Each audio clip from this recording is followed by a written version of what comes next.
All right, guys. Wednesday morning. It is way too early in the morning for me to be doing this stuff, so hopefully I don't make any mistakes. All right, back at it. This guy right here, and I have some interesting problems today. This guy, you run into these types of problems in calc when you're doing integration by parts a lot. Where you have some power of x, in this case x squared, x cubed, x to the fourth, whatever, being multiplied by a trigonometric function. Okay, so either u is x squared and dv is sine of x, or vice versa. Okay, now in most cases, it works where you let u be the power of x. Okay, now the reason for that is that we want to knock down this power. Okay, we want to make it smaller. So if I let dv be x squared and then integrated dv to go to v, that would increase this power. Okay, it would go from x squared back up to x cubed, and we don't want that to happen. Okay, so as a general rule, and I'm not going to tell you this is going to work every single time, but as a general rule, if you have a problem like this, where it's a power of x times some trig function, okay, usually first say, okay, well let me let the u be the power of x and the dv be the trig function. Okay, I can't tell you that's going to happen 100% of the time, but as a general rule, it works. Okay, so all right, we have our u is x squared, and therefore our dv has to be sine of x. Okay, so if I go from u to du, I have to differentiate. So the derivative of x squared is 2x dx. Okay, and then right here going from dv back to v, again, remember that means we have to integrate, okay, to go backwards up to this guy. So when we integrate sine of x, we're going to get the opposite of cosine of x. Okay. All right, so again, remember, with integration by parts, okay, we have the integral of u dv. It's going to give us u times v minus the integral of v du. Okay, so let's see. All right, so I got to go uv. Okay, so it's going to be multiplying the x squared and the negative cosine of x. So I get the opposite of x squared cosine of x minus the integral of v du. Okay, so I'm going to get the opposite of 2x cosine of x dx. Okay. All right, let's see what we got going on here. Well, clearly I got a constant multiplier of -2, so if I move that out front, the negatives cancel, and I got a constant multiplier of 2. So I get negative x squared cosine of x plus 2 times the integral of x cosine of x dx. Okay, well, I've got to do integration by parts again right here. Okay, so this guy right here, I've got to do it once again. I got to integrate by parts. Okay, now notice how this integral is not the same as this guy. Okay, so we can't use that little technique we used yesterday. But notice when you compare this guy and this guy, notice how the x squared has been knocked down to x to the first. Okay, and that's what we need, and that's because we let the x squared originally be your u, so when you take the derivative, it knocks it down. So how about this? How about if I do integration by parts again, and I let my u be this x, okay, then my du is just dx, okay? So it looks like we would completely eliminate these factors of x out front. Okay, so if I do this again, so u is x, and my dv would have to be cosine of x dx. Okay, so if u is x, then du would be the derivative of x, which is just 1, so I just get 1 dx, or just dx. Okay, and then once again, okay, to go back to v, I have to integrate here. Cosine of x dx. Okay, so when I integrate cosine of x, that takes me back to sine of x. Okay. All right, so let's see what we got going on here. Okay, so this part of it's done. The opposite of x squared cosine of x plus, don't forget this integration by part deals with this integral, so I have this constant multiplier out front. Okay, and then I go right back up here. Okay, so I go uv, so x sine of x minus the integral of v du. So that would be sine of x dx. Okay, so negative x squared cosine of x plus 2 times the quantity of, once again I'm done with this part of it, x sine of x. Okay, and let's see, when I integrate sine of x, that will take me back to the opposite of cosine of x. Okay, so minus the opposite of cosine of x. And then obviously I have a constant of integration in the end. So now it's just a matter of just simplifying things so we can get rid of the double negative and distribute the 2, and we should be done. So negative x squared cosine of x plus 2x sine of x plus 2 cosine of x plus c. Okay, and let's see, I take a look, because sometimes you get to this point and you might have some similar terms, but it doesn't look like we have any similar terms there. I mean, I guess if you wanted to, you could group these two terms together and factor out a cosine of x, but I don't know if that really makes it all that much simpler. Okay, I would just go with this answer, okay, and that one looks good. Okay, so that's pretty cool, where we had to use integration by parts more than once to get to the final answer. Okay, like that guy. All right. Okay, let's take a look at this guy. Okay. All right, now I had to play around with this guy this morning and make sure I got it right. Again, notice how this guy is similar to this guy in that we have some power of x doing something to another function, just like we did here. The problem is that that power of x is down in the denominator. Okay, so if I let u be this x to the negative second, or 1 over x squared, and I take du, it's going to make, because I have to subtract 1, it would go from x to the negative second, and then I subtract 1, I get x to the negative third. Okay, so what's going to happen is that if I let my u be this x squared down in the denominator, and I take the derivative, the absolute value of the exponent is going to get larger. And therefore, that doesn't work out so well. So that's not going to work, which means that I've got to let my u be natural log of x, and my dv be 1 over x squared, or x to the negative second. Okay, let's try that. Okay, so let's see. Let me get this guy out of the way. All right, so if I let u be natural log of x, du, okay, and therefore my dv has to be 1 over x squared, or x to the negative second, dx, okay. And so let's see what happens here. Okay, well, if I take the derivative of u, that means I have to take the derivative of the natural log of x. So when I take the derivative of natural log of u, it is 1 over u times du dx. So this would be 1 over x times dx. Dx was just 1. Okay, so we're good here.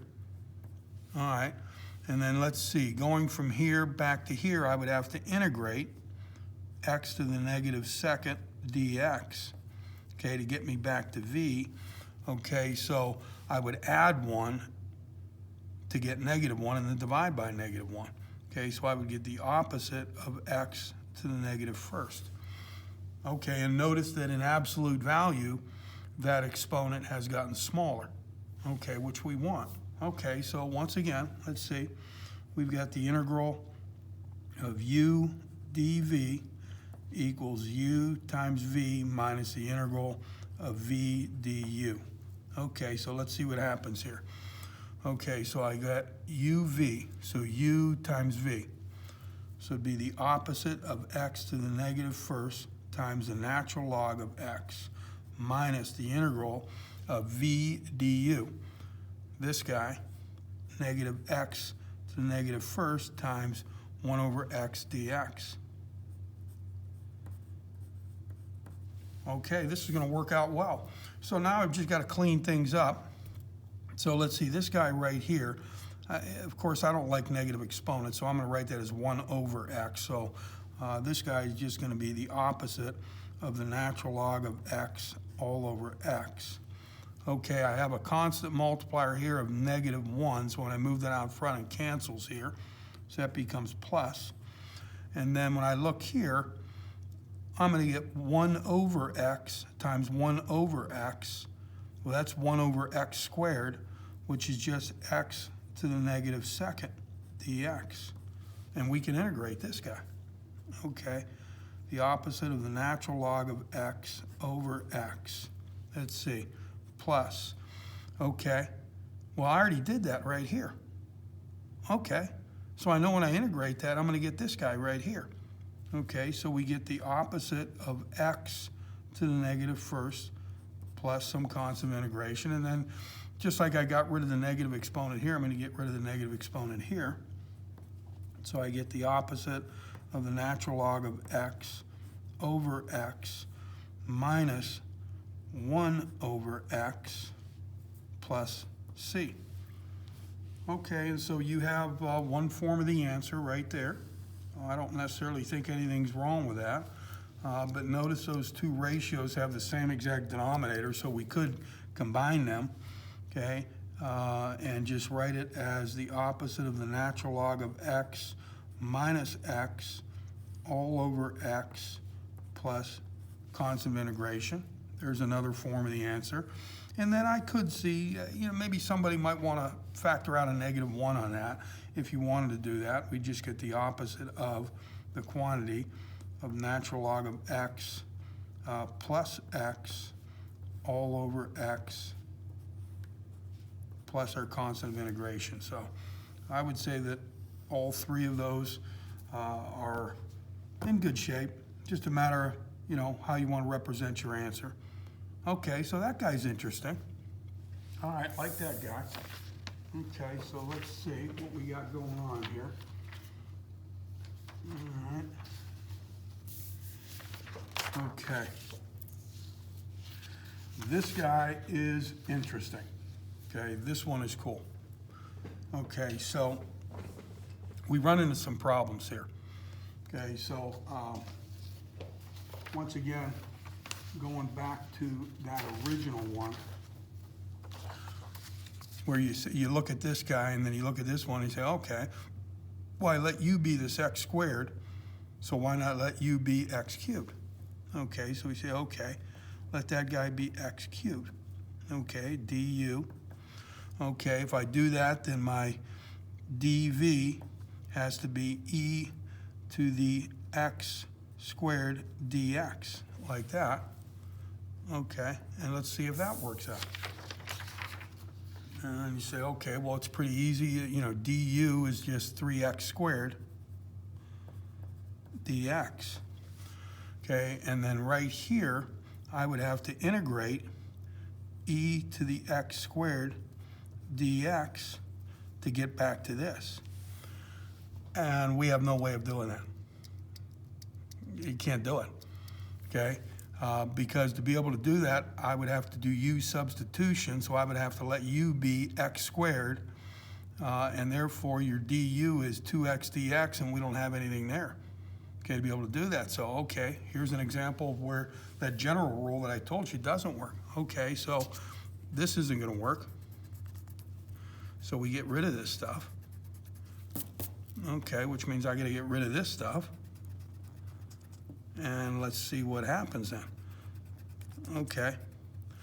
So I say, okay, well, rather than letting, u be x cubed, why don't you let dv be x cubed? dx. Okay, so if that's the case, okay, then this guy would have to be u, e to the x squared. Okay, and so you take a look at this and say, okay, maybe this will work. All right, so let's see.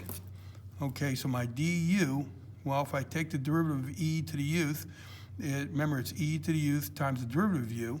Okay, so I would get e to the x squared times the derivative of x squared, which is 2x dx. Okay, so it looks like my du here is going to end up being 2x e to the x squared dx. Okay, and then let's see. I would have to integrate here x cubed dx to take me back to v. Okay, so that would give me, what, x to the 4th over 4. And you say, okay, maybe this will work out. Okay, I don't know. So let's see if it works, okay? All right, I'm gonna pull this piece of paper down. No, I will work with this. Okay, so again, we have the integral of u dv equals uv minus the integral of v du. Okay, so let's see, uv. Okay, so it'd be this guy times this guy. Okay, so I get e to the x squared power times x to the 4th over 4 minus the integral of, let's see, it'd be v du. Okay, so it'd be this guy times this here. And so we'd have x to the 4th over 4 times 2x e to the x squared dx. Okay, let's see. Well, I don't know. I mean, this guy's just 1/4 x to the 4th e to the x squared. And let's see this guy. Well, let's see. The 2 right here cancels with a 2 there, so I get a 1/2. And now I have x to the 4th times x, so now it's x to the 5th e x squared dx. And notice this guy and this guy, it's getting even worse. Now, I mean, so this isn't going to work either. Okay, so this brings up a really sort of important example of what do we do? Okay, so it has to be back with how we chose our u and dv. And notice how both cases I took these two guys and split them apart. Well, what if you're not supposed to do that? What if you're supposed to do something like this? Let u equal x squared. Okay, then dv has to be, well, if I take x squared away from this, dv would be x e to the x squared dx. Okay, so let's see if this works. So du ends up being 2x dx, and then my v. Now remember, I'm going to have to integrate x e to the x squared dx to get back to this. Okay, so I would have to use u substitution here. So if we let u equal x squared, then du is 2x dx. So I get 1/2 du equals x dx. And I can do that. Okay, so I get this guy using u substitution. Well, let's see. If my u is x squared, that would be e to the uth. Okay, and then my x dx is 1/2 du. 1/2 du. Okay, so I'm going to end up getting 1/2 e to the uth plus c. So it'd be e to the x squared. Okay. All right, so this guy has to be 1/2 e to the x squared. Let's see if this guy works out. Okay. Once again, using this guy. Okay. I have to go uv, so u times v.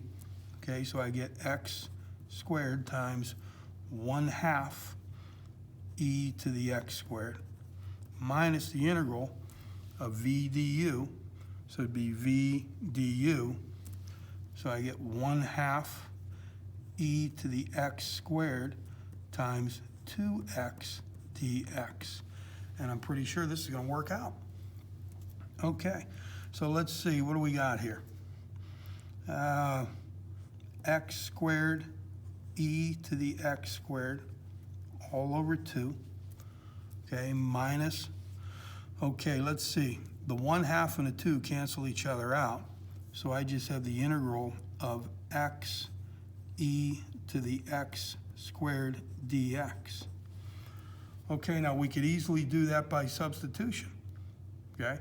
So you can let u be your x squared, okay, and do it by substitution, but lo and behold, didn't we do that already? Didn't we integrate this to go back to v? So I know when I integrate that, I'm going to get 1/2 e to the x squared. Okay, so that makes life even easier. So I get x squared e to the x squared all over 2 minus this guy right here, which I'm going to write as e to the x squared over 2 plus c. And then notice that you have, I mean, you could leave it like this. There's nothing wrong with this answer right here. Okay, that's perfectly acceptable. We also have a common denominator of 2, so we might want to just combine those guys. So we get x squared e to the x squared minus e to the x squared all over 2 plus c. There's another form of the answer right there. And then it looks like in that numerator, it looks like we have a common factor of e to the x squared. So if you wanted to pull that out, okay, let's see, what will we get? E to the x squared goes out front. So I'd be left with x squared minus 1 inside all over 2 plus c. So you've got 3 forms, and I would say they're all acceptable. But notice how different this guy was, okay, than some of the previous ones. Okay, so sometimes when you get these, it's not good enough just to split that guy and that guy up as your u and dv. Sometimes you have to sort of pull things apart differently for it to work out. So it's a great problem to look at. Okay, guys, that wraps it up for today. I'll have a couple more problems tomorrow. All your quiz grades from last week, as you guys know, are posted. I think that's it. So you guys stay safe out there from the zombie virus, and don't doubt that I don't miss you. All right.